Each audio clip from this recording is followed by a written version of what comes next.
Russian ဘာသာစကားနဲ့ဆက်ဆက်တဲ့စာပေအမှုပညာနဲ့ရည်ကြီးမှုအကြောင်းကို share လေးလုပ်ပေးချင်ပါတယ်ရှင်။ Hello အားလုံးပဲမင်္ဂလာပါ။ Light Up Academy မှာပြန်လည်ကြည့်လိုက်ပါတယ်ရှင်။ Russian language ကကမ္ဘာအင်အားကြီးစာပေတွေကိုမွေးဖွားပေးခဲ့တဲ့ဘာသာစကားတစ်ခုပဲဖြစ်ပါတယ်ရှင်။သူတစ်ဖြင့် Russian စာပေကို Literature of the Soul လို့လည်းခေါ်ကြပါတယ်ရှင်။ဒါကြောင့်လဲဆိုတော့ Russian စာပေတွေကလူသားတွေရဲ့စိတ်ရတွင်ပိုင်းစိတ်ပရိပခအပြစ်နဲ့အပြစ်လို့ချင်းဘဝရဲ့အတိတ်ပဲတွေကိုအလွန်နဲ့နေစွာဆွေးနွေးထားကြလို့ပဲဖြစ်ပါတယ်ရှင်။ဥပမာပြောရမယ်ဆိုရင် Leo Tolstoy ရဲ့ War and Peace ကတမိုင်းစစ်ပွဲလူဘဝ philosophy ကိုပေါင်းစပ်ထားတဲ့အထူးအရာတစ်ခုပဲဖြစ်ပါတယ်။ဒါ့အပြင် Fyodor Dostoevsky ရဲ့ Crime and Punishment ကတော့လူစိတ်ရဲ့အပြစ်နဲ့ကိုယ်ပိုင်ဆန့်ကျင်မှုကိုစူးစမ်းထားတဲ့စာအုပ်တစ်အုပ်ပဲဖြစ်ပါတယ်ရှင်။ Russian စာပေကဖျက်ခတ်တယ်လို့လူများပြောကြပေမဲ့အဲ့ဒီထဲမှာပါဝင်တဲ့ပိုင်းဆိုင်ရာနဲ့ဆိုင်မှုကတော့တခြားစာပေတွေနဲ့မတူပါဘူးเนาะ။ဒါပေမဲ့ Russian ယဉ်ကျေးမှုကစာပေလောက်ပဲမဟုတ်ပါဘူးရှင်။ Classical music မှာဆိုရင်လည်း Yaro the Ilyich Tchaikovsky က Swan Lake လို့ကွာကြော Ballet ဂီတတွေဖန်တီးခဲ့ပါတယ်ရှင်။ Ballet အမှုပညာဆိုရင်လည်း Bolshoi Ballet က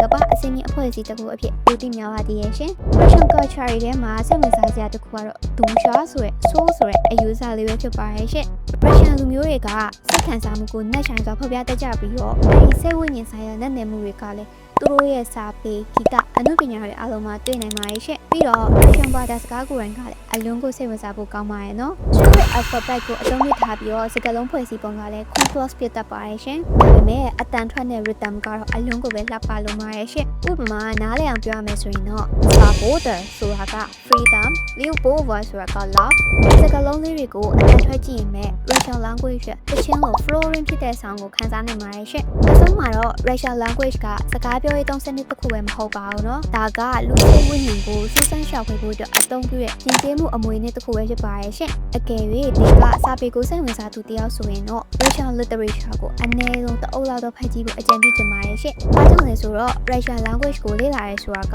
စကားလုံးအသစ်တွေကိုတည်ယူရရုံနဲ့မဟုတ်ပဲနဲ့စိတ်နဲ့နေမှုကိုလည်းနားလည်လာခြင်းဖြစ်ပါတယ်ရှင်။နောက်ပြီးတော့ Light Up Academy အရွယ်မှာဆိုရင် Russian language ရဲ့ basic class ကနေ level class တွေထိတက်ရောက်လို့ရပါတယ်ရှင်။ဆိုတော့ကိုက Russian language ကိုလည်းလေ့လာခြင်းနဲ့ဘယ်ကနေစကားမလဲမသိဘူးဆိုရင်တော့အများနဲ့မတူအမှုထူးခြားရဲ့ Light Up Academy ကိုဒါလှမ်းလာခဲ့ဖို့ဖိတ်ခေါ်လိုက်ပါတယ်ရှင်။